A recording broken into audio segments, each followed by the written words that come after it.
His career as composer and conductor marked the end of a symphonic tradition begun by Joseph Haydn. I'm the classical nerd, and buckle up, because today we're finally talking about Gustav Mahler.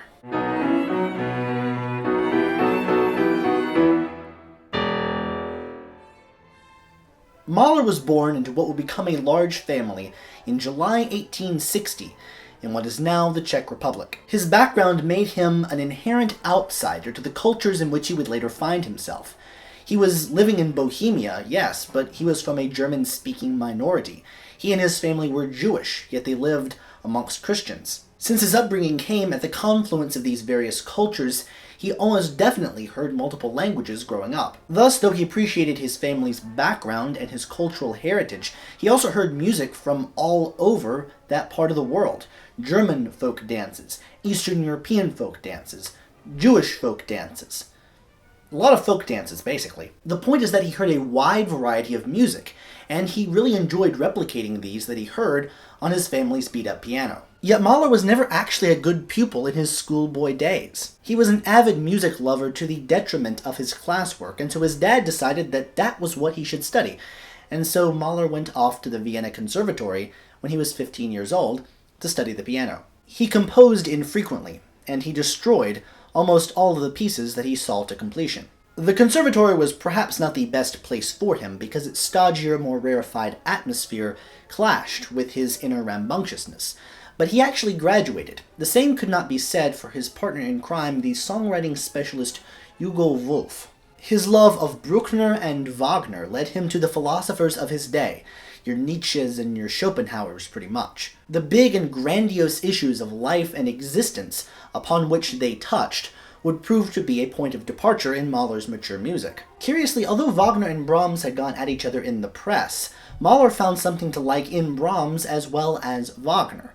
The musical fault line that had developed in the previous generation had fizzled out. Trained as a pianist, and with not much of a compositional career, as he didn't have very many extant pieces, Mahler ended up as a conductor in a small town in northern Austria. This was one of the most provincial jobs you could get, but Mahler had some grand plans. He set about staging the most ambitious, doable works that he could possibly put on, first in Austria, and now in what is now modern-day Slovenia and the modern-day Czech Republic. Within 6 years, Mahler had not just carved out his name as an up-and-coming hotshot opera conductor, but he'd managed to work his way up to a pretty prestigious post, the music director of the Leipzig Opera. He was supposed to have this role through 1892, but things got a little bit complicated. At this time, one of Mahler's favorite opera composers was Karl Maria von Weber. And he was not only enthusiastic about Weber's operas, he was also enthusiastic about Weber's grandson's wife. I mean, they may not have had an affair, because that kind of stuff is notoriously difficult to prove, but people were wondering. More pressingly and importantly, Mahler did not endear himself to his orchestras. He did not achieve great performances by getting his orchestras to like him.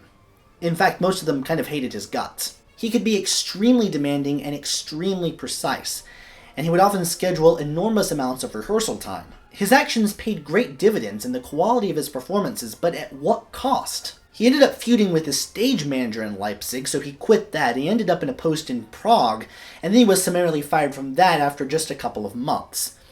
He's sort of the Keith Olbermann of conductors. All this happened in the same fateful year, 1888, as the year of his first symphony. All of his previously unfinished works came to a culmination, a fruition, in a 5-movement D major opus that spanned everything that he knew how to do up until that point. It called for a massive, late Romantic-sized orchestra complete with off-stage brass. It took a while for the piece to arrive in its final form, as Mahler originally toyed with the idea of calling it a tone poem, or calling it a symphony and subtitling it Titan, or just calling it Titan.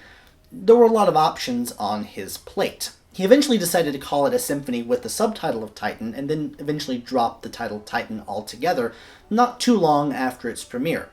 But the thing is that the title stuck, because there's nothing that musicologists and music lovers like more than a symphony with a good, programmatic-sounding subtitle. It stuck despite his infrequent use of the moniker, and his later disavowal of all things program music. The premiere performance came in Budapest in 1889, But it was a cool reception, and Mahler decided that that was the time to make some changes. He had taken after Beethoven in his technique of flipping the scherzo and the slow movement around in the inner movements, and he began his finale in the rather remote tonal area of F minor, and he kept those things around, but he decided to just drop the original second movement altogether.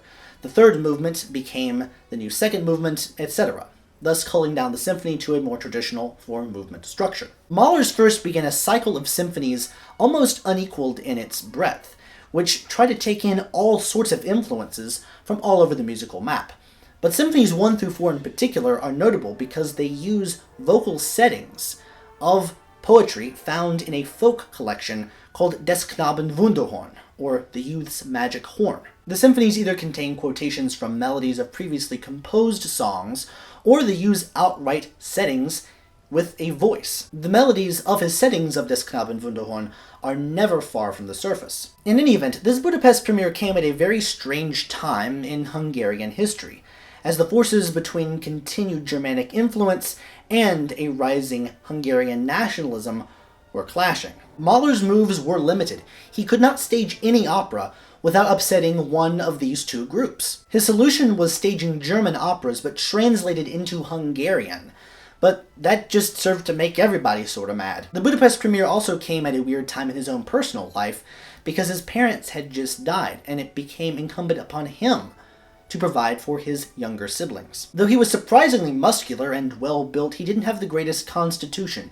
and this is when health problems began to really plague him. He deftly wove past potential political rivals as Hungary became ever more patriotic and nationalistic, and he left Budapest with a pretty hefty severance package before landing in Hamburg. Mahler could have settled for leaping to success as one of the world's most sought-after opera conductors, but he sought something more than that. Here was a very strange character in the history of music, an opera conductor very good at conducting operas who had absolutely no desire to write an opera. While opera's long and dramatic forms certainly helped him write long and dramatic symphonies, and his knowledge of the conductor's podium led him to orchestrate his works in fantastically complicated yet fantastically clear ways, it is still a significant historical curiosity that he never seemed to have the desire to write an opera. His summers were off, and starting in the year 1893, he spent them in a hut. The first of his several compositional huts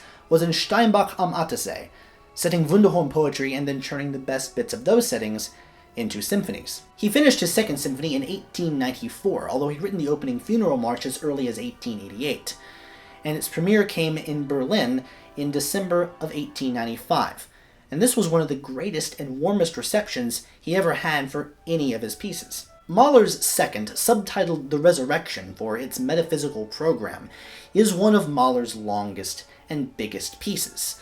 A large orchestra is sort of par for the course for Gustav Mahler, but this calls for one of his biggest. It features expanded brass and percussion sections, chorus, and organ. The finale is a totally shattering and glorious experience. It's impossible to start listening to it and not listen all the way to the end. This is the piece where Mahler truly begins to, as he would later tell his friend Jean Sibelius, write music that is like the world and embraces everything. And indeed, in practically any large-scale Mahler work, you can hear folk tunes and allusions to folk idioms, low art in the context of high art, as if those words mean anything. Before his death, Mahler's friend and fellow conductor Hans von Bülow told Mahler that the opening funeral march of his second symphony made Wagner sound like Haydn. It's one of Mahler's few pieces that has been given a positive and warm reception every day since its premiere.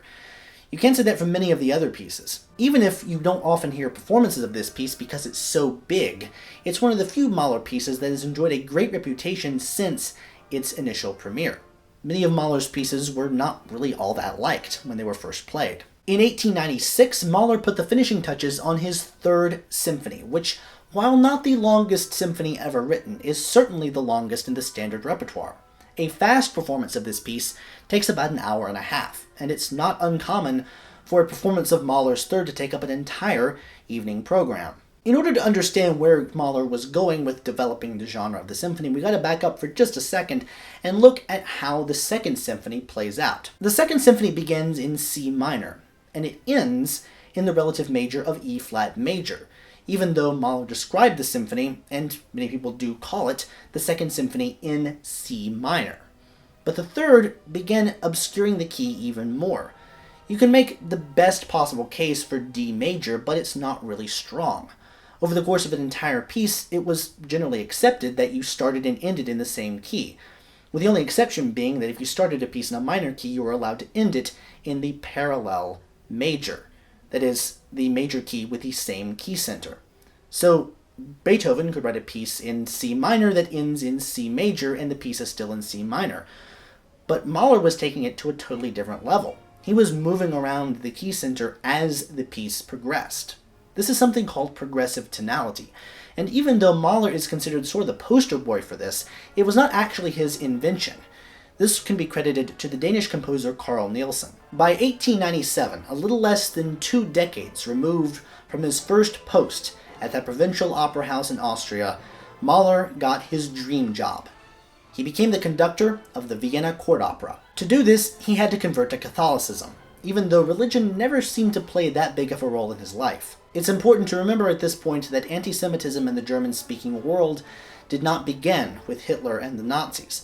They simply grabbed onto and fed the flames of the prejudice that was already there. Despite his conversion, Mahler still was subject to anti-Semitic attacks in the press, and still needed to do things to prove his worth at the podium, like conduct Wagner. They would claim that he was too young for the role, even though it's questionable if the elements in Viennese society that said this would have said it at all if they weren't just covering for their inner bigotry. Yet it didn't really seem to bother his career at all.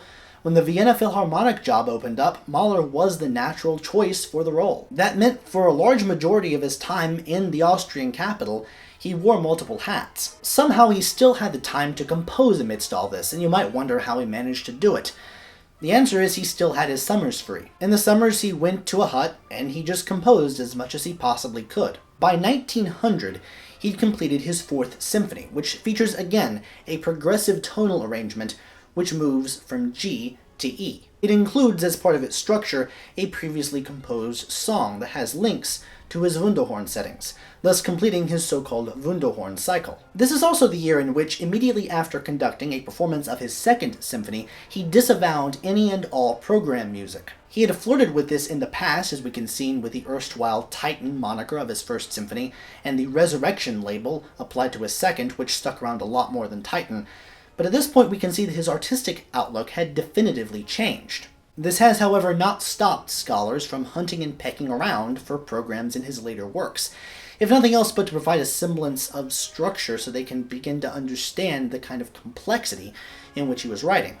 And it does seem to appear that he had some ideas of stories in mind, he just did not make them explicit, because he thought that kind of ruined the effect. With his Fifth Symphony, Mahler went even further with his tonal organization. In his Fourth Symphony, going from G to E is not actually all that profound. When you think about it, if you just go from G to the relative minor, which is E minor, and then just do the change of mode to E major, it's actually not all that far away. It's more of a curveball he throws you at the end of the Fourth Symphony, as opposed to encoding it into the structure of how he made the piece move forward. In the Fifth, Mahler begins in C sharp minor, and he ends in D major. He uses the evolution of the keys throughout the course of the work to signify something. There was no decent answer to the question of the symphony's key, and so Mahler said just call it Symphony No. 5. You don't have to add a key to it. While all of the symphonies coincide and interact with Mahler's life in myriad and interesting ways, the Fifth bears special meaning, and thus it deserves a special look. Its 5 movements, cast in 3 parts, opens with a funeral march, because if Mahler loved anything, it was thinking about death. The 4th movement, which leads straight into the finale, is the famous Adagietto, scored for strings and harp alone. This is traditionally, and not without merit, seen as a love song to one of the greatest Viennese socialites who ever lived, Alma Schindler. Mahler had begun the piece in the summer of 1901, but left it unfinished, and he met Alma at a party that November. They quickly became lovers, despite the nearly 2-decade gap between the elder Gustav and the younger Alma, and they were married in March of the following year. By that November, which would be a year to date after their first meeting, Alma gave birth to their first child. When Mahler spent the summer of 1902 finishing up the Fifth Symphony, there is little doubt that he had his new wife in mind when composing the beautiful Adagietto. Alma was a bold woman, not to be bossed around, and she was actually a composer herself. But Mahler treated his relationship just like he'd treat one of his orchestras. He was going to be the one in charge. He didn't want to have to compete with his wife on what he considered to be his turf, and so one of his stipulations for the marriage was that she'd not compose. The fact is that they just had incompatible personalities for the long term, and this deepened their unhappiness the longer their marriage went. Above all, Mahler wanted control, and he was easily freaked out if he didn't have it. This is why he thought about death so much, and why his concerns over its inevitability are all over his music. Health problems once again reared up in his life.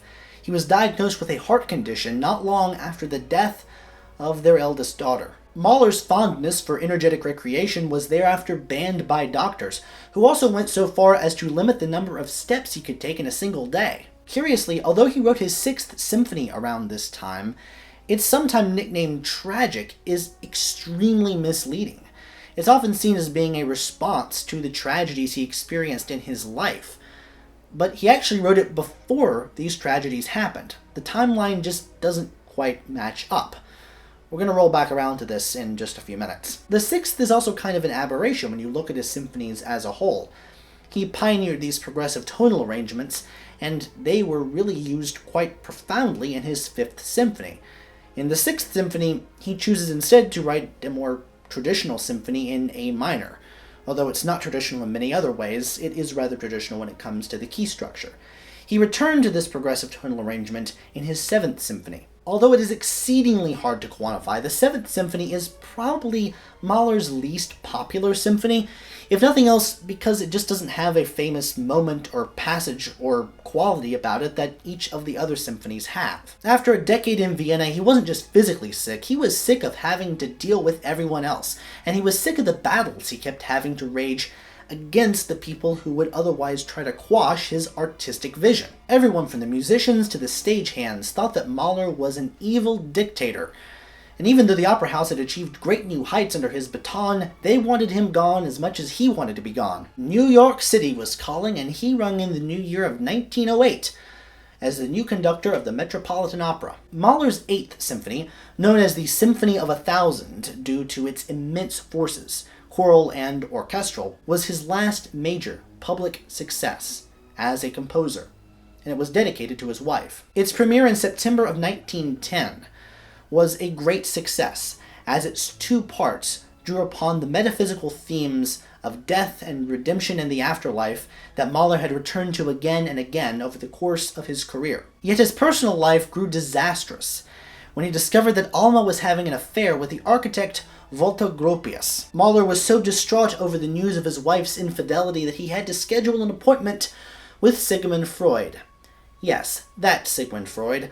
Are there any other Sigmund Freuds? In any event, although much has been made about this meeting, the only real result was that Gustav became more accepting of his wife's compositional career, and became her editor and her orchestrator and her actual promoter, which I'm sure he didn't really like, but he was willing to do anything to save his marriage, because he still really loved Alma, and he did not also want to suffer the public humiliation of them splitting up or even divorcing, which was an extreme rarity in that time. They were never really close for many of their final years, and he lamented the breakdown of their relationship. Mahler could also be a pretty superstitious guy, and he seemed to believe, at least to some degree, in the so-called curse of the Ninth Symphony. The idea that a composer could not write more than 9 symphonies without fate striking him dead. This is likely a manifestation of his fears of death and dying, but around the time of his Fifth Symphony, he said that he wasn't afraid of dying as long as he had his affairs in order before he did. So yes, Mahler obviously thought about death a lot, and that was a recurring motif in his pieces. But it wasn't really a fear of death that we see in his pieces at all. It's a love of the idea of the afterlife. The idea that, yes, things might be bad, but there is an opportunity for redemption. Mahler is typically viewed as having a fear of death, but did he have a fear of death, or is this just an oversimplification? Is that part of a vast Mahlerian myth? Was his fear bound up in the stress of dying before he said all that he wanted to say? Or was his fear about death in general? You can't listen to the second or eighth symphonies and think that this was a guy who was afraid about death.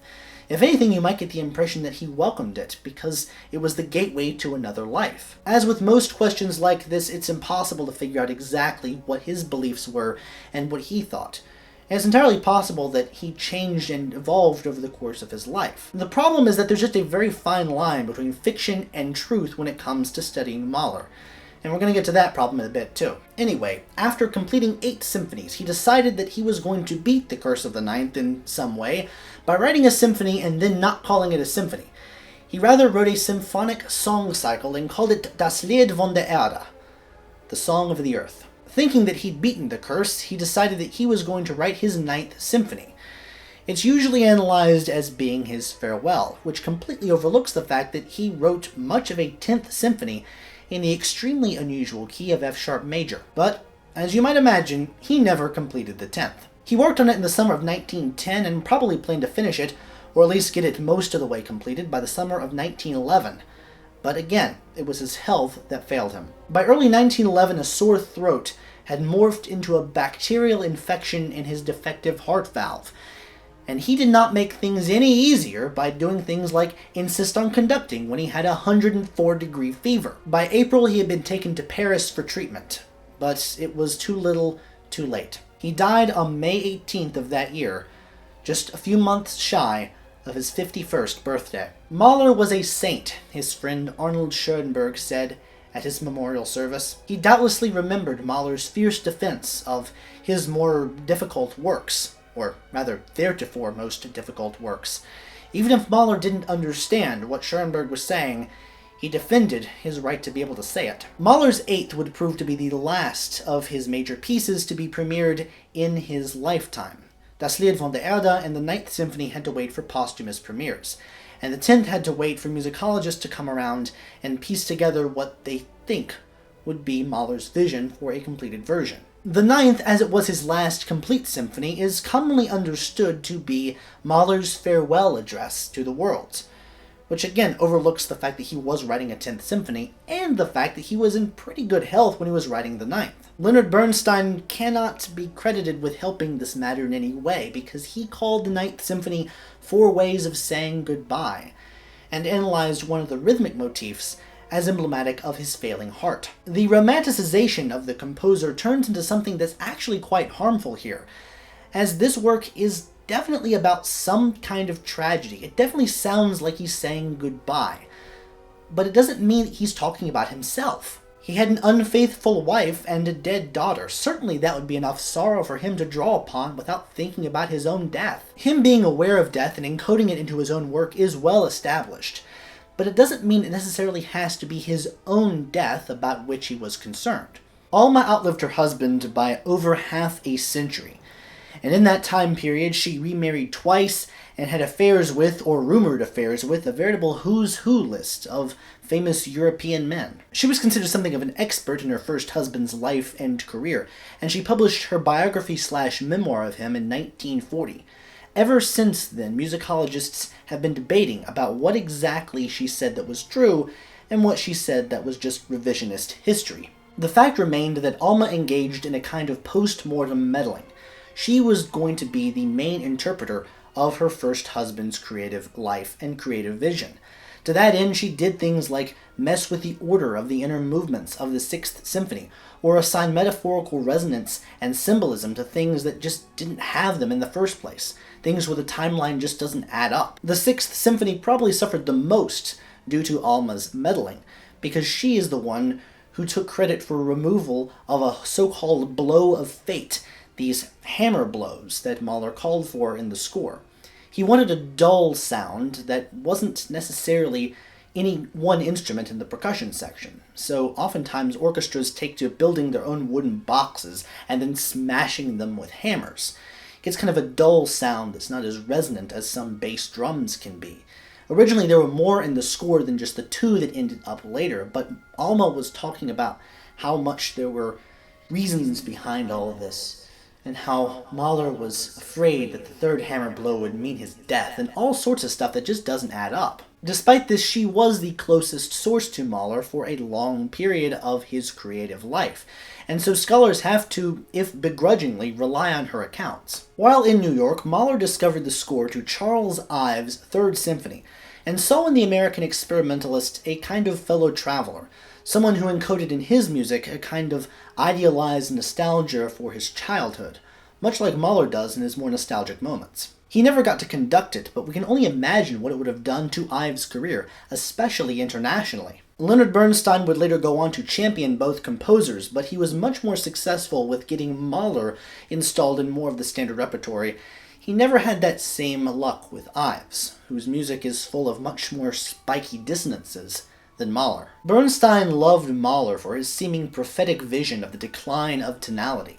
He seemed to be able to look into the future and write music about events that hadn't happened yet. For Bernstein, Mahler was a visionary whose music only made sense after the horrific events of the 20th century, which Mahler did not live to see, were experienced by the world. His rise in popularity, and his entrance into the more standard repertory as opposed to just living on the outskirts, can be seen as the world finally catching up to his music, or his music finally catching up to the times. "My time will come," Mahler once said, and he once lamented the fact that he could not premiere his pieces 50 years after his death. The reasons for his neglect in the period after his death came from a couple of sources.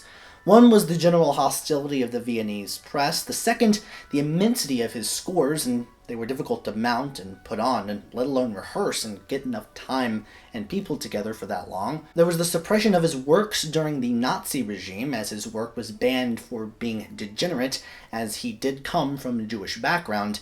And finally, he was writing in a late Romantic idiom, and tastes changed. Immediately after his death, he was lauded as a brilliant conductor. It's not like the world didn't know who he was.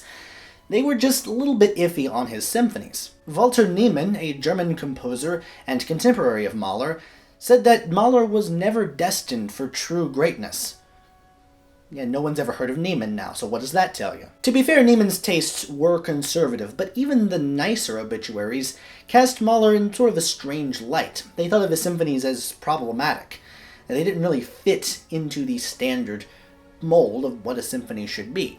They were too long, they were too unwieldy, they had too many things in them, etc. By the time Bernstein began the modern Mahler revival, taking over the torch from a small band of devoted conductors who kept the Mahler flame alive in the intervening years, long-playing records had been invented.